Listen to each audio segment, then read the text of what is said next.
I'm Robin Henning, and welcome to another Exchange Life Nugget of Truth. Today is Memorial Day, a day we honor those who made the highest sacrifice so that we can be free. And I honor my uncle, Ken Hoser, who was at Pearl Harbor and who fought throughout the Pacific Theater in World War II. Now, while he made it home from the battlefield, countless others did not.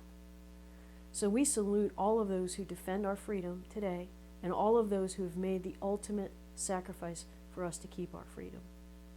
In John 15, verse 13, it tells us that there's no greater demonstration of love than to lay down your life for your friends. So these men and women who gave their life for us to be free have demonstrated that highest form of love. And we honor them and we thank them. Now there is another who went even higher in his demonstration of love. He laid down his life not only for his friends, but also for his enemies.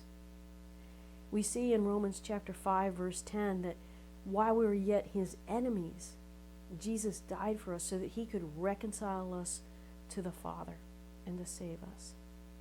You see, all of us were born into Adam's family, and when that happened, we were initially, from the get-go, under the power of sin, and this is what made us sinners. And there's no way a sinner can stand in the presence of the holy God.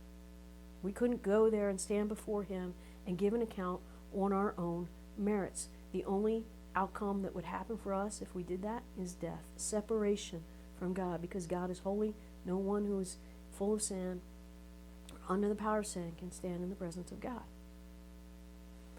So what does God do? You know, we were made in his image. We are his children. He did not want us living apart from him. Really not living, but existing apart from him. So he took on human flesh, Emmanuel, God with us, all to rescue us. He offered himself as the payment for sin on our behalf. We could not pay that debt. 2 Corinthians chapter 5, verse 21 tells us that God the Father made Jesus, who knew no sin, he was free from sin, to become sin, so that in exchange we could become the righteousness of God. God always trades up, beloved. So God himself became that sacrifice to pay the penalty for sin. All that is required of us is to confess our sin and believe that what he did, that his blood shed for us, was sufficient to pay the debt that we could not pay. I could never be good enough on my own merits. You can never be good enough on your own merits. But Jesus was more than enough, more than good enough. God himself paid the debt. Beloved, he loves you and me so much that he paid that ultimate price for us to be reconciled to him.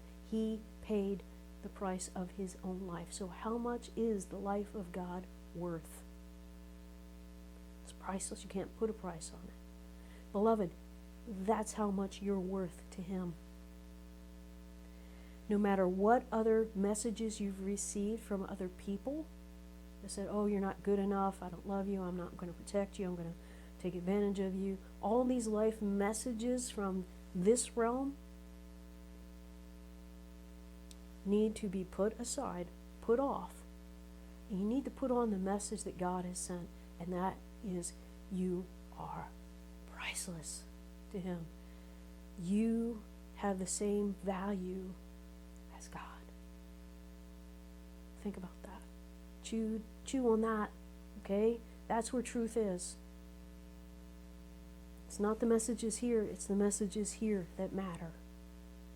You and I have the same value as God. Doesn't make us God, but we have the same value as him because he gave his life to pay for us. He bought us back.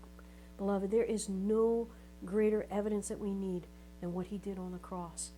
The enemy tries to trick us to look at our circumstances here. Am I pain-free? Am I getting everything I want? Am I being indulged by God?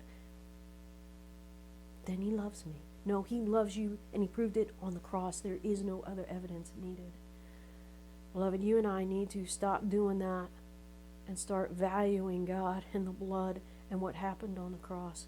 because there's no greater demonstration. We don't need any more evidence than the cross to know that he loves us.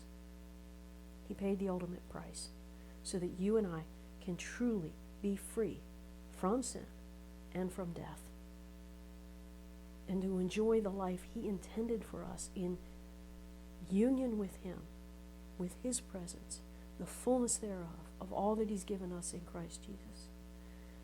I hope you have a fantastic time with your family.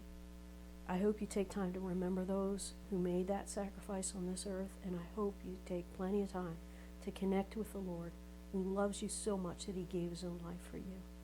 Have a blessed Memorial Day. We'll see you next time.